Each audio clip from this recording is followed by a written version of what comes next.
भूतिया हवेली का रहस्य।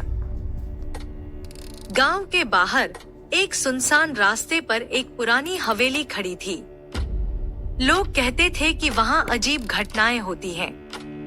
रात के अंधेरे में कभी कभी खिड़कियों से परछाइयां दिखती और हवाओं में फुसफुसाहटें सुनाई देती थी।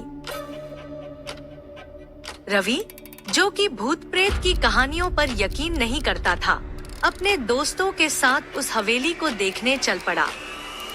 रात के ठीक 12 बजे वे हवेली के सामने खड़े थे। दरवाजा जर्जर था, लेकिन किसी अदृश्य ताकत ने उसे धीरे धीरे खोल दिया।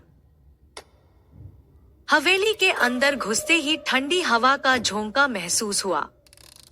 दीवारों पर धुंधले हाथों के निशान थे और हर कदम पर फर्श चरमरा रहा था। तभी एक कमरे से धीमी सिसकियों की आवाज आई। रवि ने टॉर्च की रोशनी उस ओर घुमाई, लेकिन वहां कुछ नहीं था। आगे बढ़ते ही उन्होंने देखा कि एक पुराना झूला खुद ब खुद हिल रहा है। दीवारों पर जली हुई तस्वीरें टंगी थी, जिनमें किसी परिवार के चेहरे धुंधले पड़ चुके थे। तभी एक तस्वीर के पीछे से किसी के हंसने की भयानक आवाज आई।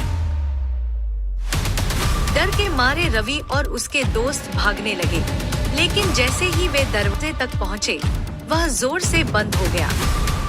तभी अचानक एक सफेद साड़ी में लिपटी औरत दिखाई दी, जिसकी आंखें जलती हुई लाल थी। उसने एक ठंडी, भयावह आवाज में कहा,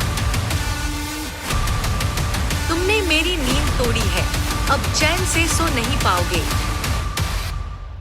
होते ही गांव वालों को हवेली के बाहर रवि और उसके दोस्तों की बेहोश पड़ी हुई लाशें मिली। उनके चेहरों पर गहरा डर साफ झलक रहा था। आज भी वह हवेली वीरान है और रात में वहां से सिसकियों और हंसी की आवाजें आती हैं। लोग कहते हैं कि जो भी वहां जाता है, वह कभी वापस नहीं लौटता।